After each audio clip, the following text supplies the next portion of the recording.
तो स्टूडेंट कैसे हैं आप लोग। आज के इस वीडियो के माध्यम से स्टूडेंट हम आपको बताने वाले हैं कि ईसीडी, एनालॉग इलेक्ट्रॉनिक्स और BEEE इसमें ऐसे कौन कौन से इंपॉर्टेंट टॉपिक है जिसको आपको पढ़ना है, और वो मोस्ट इंपॉर्टेंट टॉपिक है। ये मैं आप लोग को इसलिए बता रहा हूँ क्योंकि बच्चे ये जो आपका चैप्टर है और ये जो आपका कंप्लीट सिलेबस है ये बिल्कुल आपका नया है आपके लिए, इसलिए जो है आपको ये जानना बहुत ज़रूरी है कि आपको इसमें क्या क्या चीज़ें पढ़नी है, क्या क्या चीज़ें पूछी जाती हैं एग्जामिनेशन में आपके। ठीक है, तो सबसे पहली बात तो मैं आपको बता देता हूं कि कंप्लीट तैयारी आप लोगों की हमारे क्रैश कोर्स में चल रही है बच्चे, सभी सब्जेक्ट की और सभी ट्रेड के स्टूडेंट्स के लिए। तो आप लोग दिए गए नंबर 8826396022 इस नंबर पे कॉल करके आप लोग क्रैश कोर्स से जुड़ सकते हैं।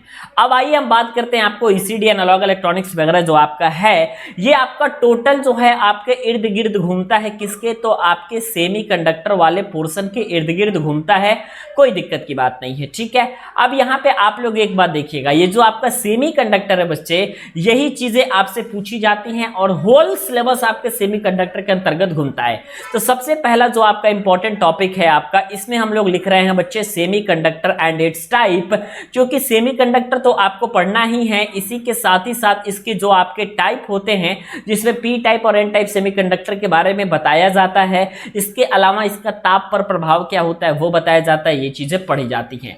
अब आप लोग ध्यान दीजिएगा बच्चे, जो आपका नेक्स्ट इंपॉर्टेंट है उसको हम लोग कहते हैं बच्चे डायोड एंड इट्स टाइप, यानी कि डायोड क्या होता है और डायोड किस मोड में काम करता है, डिफरेंट टाइप ऑफ डायोड क्या होते हैं, जिसमें आपके जो सबसे इंपॉर्टेंट डायोड है बच्चे वो आपका हर साल पूछा जाता है, और ये होता है, एक होता है एलईडी बच्चे और दूसरा होता है बच्चे आपका फोटो डायोड। ठीक है, एलईडी, फोटो डायोड और जेनर डायोड की अगर हम बात करें बच्चे, तो हर साल इन तीनों डायोड में से कोई ना कोई चीजें जो हैं एक आपके एग्जामिनेशन में पूछ लिए जाते हैं। ठीक है, अब ये जो डायोड है इसी में एक टर्म और आप लोग याद कर लीजिएगा बच्चे, इसका एप्लीकेशंस वगैरह जो होते हैं, जैसे कि आपके एप्लीकेशंस में आ जाएगा आपका रेक्टिफिकेशन के काम में ये चीजें आती हैं आपका डायोड। तो डायोड का जो मेनली काम होता है वो रेक्टिफायर करना काम होता है। तो रेक्टिफिकेशन और फिल्टर, रेक्टिफिकेशन और फिल्टर से आपका जो क्वेश्चन है वो टोटल आप लोगों के, अगर आप ध्यान से देखिएगा तो टोटल 10 नंबर से कम में आपके क्वेश्चन पूछे नहीं जाते हैं। ठीक है, एक 5 नंबर का क्वेश्चन तो आपका फिल्टर से 100% फिक्स है।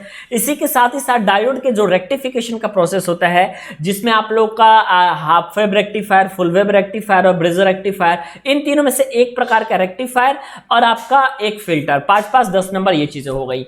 उसके बाद जो यहां से पूछी जाती है सबसे ज्यादा बच्चे इंपॉर्टेंट है, वो है यहां से आप लोग का ट्रांजिस्टर। ट्रांजिस्टर किसे कहते हैं, ठीक है, ट्रांजिस्टर का एप्लीकेशन क्या होता है। अब ट्रांजिस्टर में जो आपके दो टाइप पूछे जाते हैं, उनमें से आपका पहला टाइप होता है बच्चे पीएनपी ट्रांजिस्टर का। ठीक है, एक तो होता है आपका पीएनपी ट्रांजिस्टर, दूसरा होता है आपका एनपीएन ट्रांजिस्टर।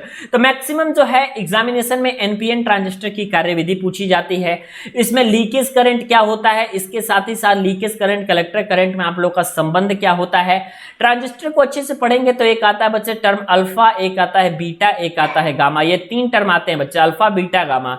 अब अल्फा बीटा गामा से, अल्फा बीटा गामा में संबंध है, ये नोट करके रखिएगा, 5 नंबर का स्टार टॉपिक एकदम फिक्स है कि पूछा जाएगा और कोई इसमें दो राय नहीं है। इसी के साथ ही साथ आप लोगों का और भी बहुत सारी चीजें पूछी जाती है। तो दो रिएक्शंस, दो आपका जो है आपका संबंध है, जो कि आपका डेरिवेशन एक तरीके से कह सकते हैं कि ये चीज आपसे पूछी जाती है। उसके बाद आपको अगर ट्रांजिस्टर के स्टेबलाइजेशन के बारे में पूछे पता करेंगे तो एक टर्म आपका आता है क्यू पॉइंट, और क्यू पॉइंट के साथ ही साथ आपका यहां से 2 टर्म बनता है। एक बनता है बच्चा आपका एसी लोड लाइन का, और इसी के साथ साथ जो दूसरा आपका कॉन्सेप्ट बनता है वो बनता है आपका डीसी लोड लाइन का। ठीक है, तो एसी लोड लाइन और डीसी लोड लाइन, ध्यान दीजिएगा मैंने क्या कहा, AC load line and DC load line, दोनों में से कोई ना कोई एक लोड लाइन हमेशा 5 नंबर में फिक्स है।